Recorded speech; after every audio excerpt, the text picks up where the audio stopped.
On va peut-être commencer. Émilie, du coup, les autres personnes en attente se connecteront progressivement. Donc, comme je le précisais en fait il y a quelques minutes, on a finalisé en fait la rétrospective et la restitution du bulletin de veille Hyperlu, donc qui s'est fait à huis clos avec les souscripteurs en fait du bulletin. L'idée c'était de pouvoir potentiellement l'ouvrir à d'autres partenaires et membres du groupe Hyperglu. Et donc on voulait consacrer voilà les 5 prochaines minutes à réintroduire les attentes en fait de ce bulletin, les ambitions et voir un petit peu s'il y avait d'autres partenaires qui pourraient être intéressés. Donc Émilie, eh ben, je vais te laisser la parole pour juste voilà réintroduire ça, les conclusions qu'il y a eu pour le moment sur le bulletin jusqu'à présent, et on pourra recueillir un petit peu vos retours avec l'ensemble des membres du groupe. Bonjour à tous. Du coup, je me représente rapidement pour ceux qui, du coup, ne me connaissent pas. Donc, Émilie Dahl, chargée de projet nutrition santé au sein de l'agence Nutrifise. Donc, Nutrifise, qui est une agence de conseil auprès des entreprises agroalimentaires et nutraceutiques sur la thématique nutrition santé. Donc, on aide les entreprises sur la valorisation nutritionnelle de leurs produits et ingrédients. Et on réalise différentes prestations, donc ce soit de la veille, du coup, scientifique, réglementaire, marché, un accompagnement à la mise en place de projets de recherche, par exemple, mais aussi, du coup, le développement de nouveaux produits et l'innovation. Du coup, dans le cadre de cette veille hyper glue, du coup, on a eu, enfin, ça fait depuis 2017 que, du coup, Végépolis Vallée, enfin, ex-Céréales Vallée et maintenant Végépolis Vallée, nous fait une commande de veille sur la thématique de l'hypersensibilité au gluten non cœliaque. Donc, une veille scientifique, du coup, pour voir quelles sont les dernières données de recherche sur cette thématique et quelles sont les évolutions et la prospective du coup par rapport à cette thématique de l'hypersensibilité au gluten et voir aussi comment on peut potentiellement développer de nouveaux produits à meilleure qualité nutritionnelle et organoleptique euh, ou plus tolérables pour des personnes sensibles au gluten. Donc cette veille se traduit par une collecte d'informations du coup qui sont compilées du coup dans un espace dédié donc sur un drive du coup sur lequel vous avez accès à l'ensemble des textes en version intégrale. On élabore également des bulletins de veille qui font une analyse critique des informations collectées. Donc, ces bulletins de veille paraissent de manière trimestrielle, donc il y en a quatre par an. Dans laquelle on retrouve du coup l'analyse critique de la publication, quel est le pays qui publie, les auteurs et un lien vers le texte, les textes. Euh, et à l'issue de ces bulletins de veille, du coup, on met en place une rétrospective annuelle, du coup, pour bah, réévoquer ensemble, du coup, quels sont les bilans au bout d'un an des différents articles parus et du coup, euh, quelles sont les évolutions sur l'année sur cette thématique hypersensibilité au gluten. Donc l'idée c'est de savoir s'il y en a certains qui pourraient être intéressés également par cette veille scientifique sur l'hypersensibilité au gluten non cœliaque. Et donc voilà, c'est pour ça que je me permettais de vous représenter un petit peu ce qui est fait actuellement pour si certains sont intéressés, qu'ils puissent aussi se manifester et voir avec Végépolis Vallée pour s'inscrire et s'abonner à cette veille-là. Du coup, et pour information, à l'heure actuelle, il y a une dizaine d'abonnés, du coup, à cette veille hyperglue. Donc, on est ouvert à plus large, du coup, plus largement, et si certains sont intéressés, qu'ils puissent se manifester auprès de Vigipolis Vest. Voilà. Est-ce que Je tu laisse peux... la Ouais. parole, Stéphane. Oui. Est-ce que tu veux repasser en fait sur les attentes du bulletin, enfin ce qui avait été ambitionné au départ ou pas? Non, Redécrire bah non, rapidement. enfin, je pense que c'est pas forcément nécessaire de repasser les différentes slides. C'est plus si jamais vous avez des questions sur le fonctionnement, sur bah, du coup besoin de plus de précision, on peut aussi vous faire passer peut-être une petite fiche descriptive de ce qui est fait actuellement et pour vous donner envie aussi de vous abonner à cette veille hyperglue. Ou après, si certains ont aussi des suggestions et des demandes complémentaires, puisque là, c'est de la veille plus scientifique, du coup. Euh, mais si certains ont des demandes complémentaires et auraient des besoins autres, du coup, qui pourraient être associés, on peut aussi étudier pour voir un élargissement du périmètre de veille pour que ça corresponde aux attentes du plus grand nombre.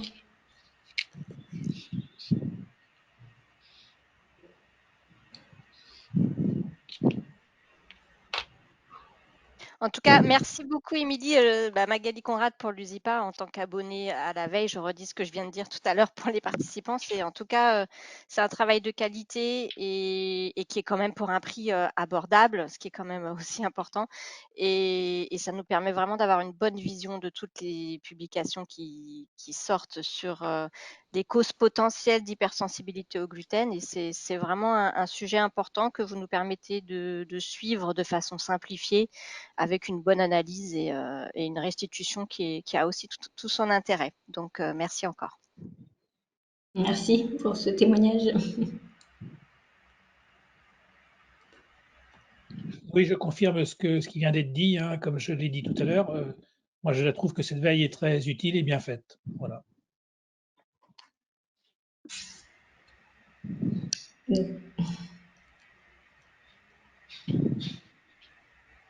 Donc n'hésitez Oui, pas. oui, Philippe Le Florial de la coopérative Oxiane. Donc, je vous rejoins maintenant puisque nous n'avions pas souscrit. Je dirais, avec le descriptif qui vient d'être refait et le champ de, comment dire, d'investigation, le champ opérationnel de la coopérative, j'ai tendance à confirmer que on est quand même assez en dehors de notre métier de base. Donc, même si j'entends la qualité du travail fourni, c'est pas quelque chose qui sera très opérationnel pour nous. Donc, voilà, sauf à voir des choses peut-être qui me démontrent l'inverse. Je pense laisser ma structure en dehors de cette demande. Voilà. Ok. Est-ce que vous auriez des demandes plus spécifiques du coup? Quelles sont vos problématiques du coup? Peut-être faire remonter vos Bah, problématiques plus particulières à Végépolis Valley pour voir si ça peut. alors, ouais, nous, on va, entre guillemets s'arrêter. Enfin, s'arrêter, je sais pas si c'est le bon terme. Ce qu'il faut qu'on sente, c'est en quoi les choix qu'on peut faire de variétés de blé, de mode de conduite de culture peuvent Ouais. influer sur les critères observés. Donc si la veille effectivement touche à ces domaines plus agronomiques, alors oui, c'est possible qu'on soit potentiellement intéressé. Si ça reste sur des domaines plutôt médicaux, paramédicaux, c'est quand même assez éloigné de nos besoins, de nos missions. À l'heure actuelle, c'est vrai qu'on remonte pas toujours effectivement sur les modes de conduite de culture. Ce côté effectivement plutôt agronomique, du coup, c'est plus une vision effectivement nutritionnelle et santé, du coup, des produits développés, et de la compréhension de la pathologie, du coup.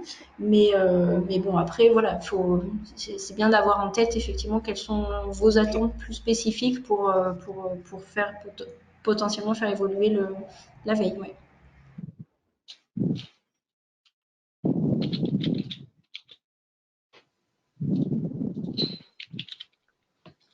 Est-ce qu'il y avait d'autres membres qui voudraient faire remonter voilà, des ressentis par rapport à ça?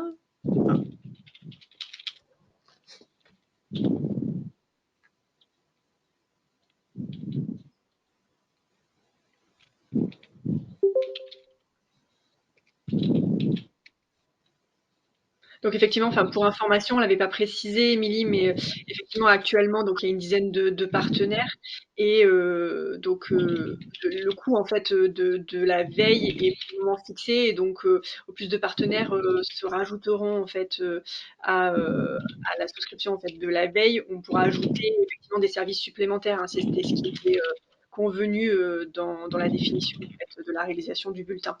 Oui. Voilà, une cohérence et une égalité entre les différents souscripteurs, passé et futur, du coup. C'est ça. Donc effectivement, VGPolice reste à votre disposition, en fait, si vous voulez plus de détails, on va dire logistiques là-dessus, pour l'organisation. Oui, Madame Ferland, vous vouliez...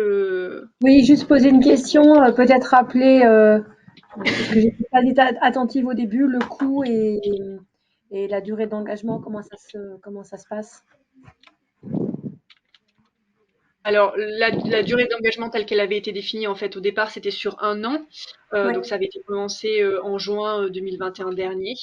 Et le coût par partenaire était aux alentours des 770 € hors taxe. Pour des services tels qu'ils avaient été définis en fait précédemment. Donc effectivement, s'il y a des partenaires qui se rajoutent, on peut rediscuter effectivement des attentes, par exemple des nouveaux partenaires, pour ajouter en fait voilà, des axes, on va dire des thématiques ou des axes scientifiques différents qui permettraient d'avoir un regard en fait supplémentaire sur cette veille et sur la thématique abordée de base. Ça peut être soit des axes scientifiques supplémentaires ou autre axe, ou alors de diminuer le coût de ce qui est proposé actuellement, du coup, pour chaque abonné.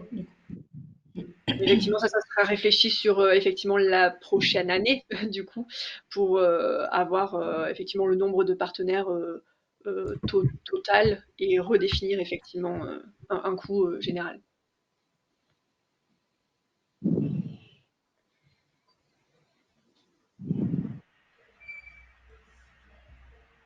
Est-ce qu'il y a d'autres questions ou d'autres remarques?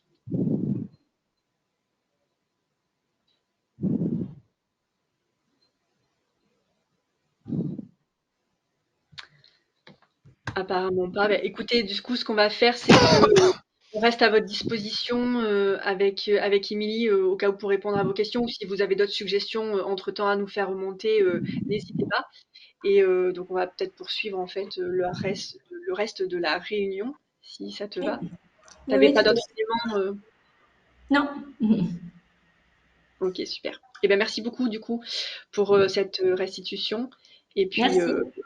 à la prochaine, enfin au prochain bulletin et donc du coup à la suite qui sera donnée, C'est puisqu'effectivement ça. ça a été accueilli avec, de manière positive, donc le bulletin sera reconduit.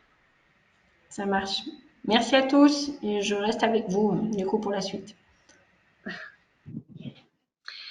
Du coup, on va enchaîner. Alors, je vais projeter la suite de la réunion.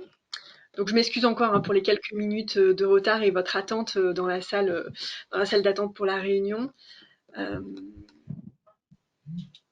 Et désolée du coup pour les membres de l'AVE qui n'auront pas eu de petite pause entre les deux sessions.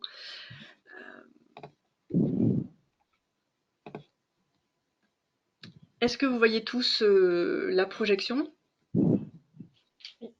Oui, très bien. Donc on va poursuivre cette réunion par la présentation de nouveaux membres très rapidement, puisque nous avons qu'une seule entreprise qui nous a rejoint depuis la dernière réunion du groupe Hyperglu. Et ensuite, donc là, le retour sur la rétrospective, nous l'avons déjà faite, donc on a un petit peu inversé les choses.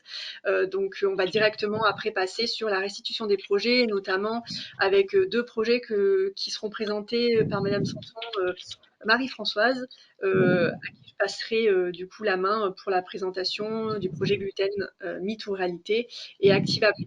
Et ensuite, on passera sur une session d'échange et de discussion sur notamment des nouvelles initiatives ou projets en émergence de votre côté, la présentation des appels à projets en cours et à venir, et enfin le recueil de vos sujets d'intérêt et les attentes de votre côté.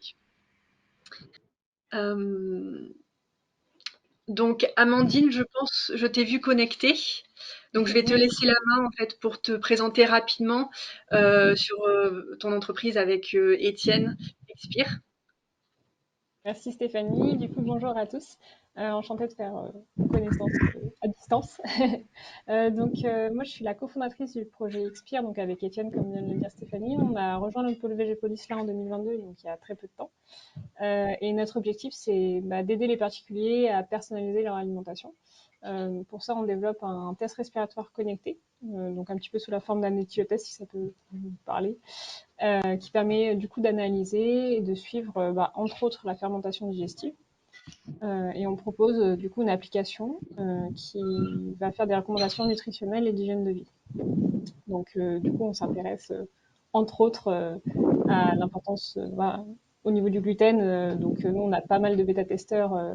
On a pu faire des bêta-tests là déjà depuis 2021 et on s'est rendu compte qu'on a pas mal de nos bêta-testeurs qui ont fait soit des évictions, soit des limitations du gluten. Donc, on s'intéresse un petit peu à ça forcément, étant donné l'importance du sujet. Je ne vais pas forcément détailler plus que ça. Stéphanie, tu me dis s'il faut rentrer un peu plus dans le détail peut-être? C'était bon, c'était pour savoir un petit peu les attentes voilà, que vous aviez à rejoindre le groupe. Donc merci à toi.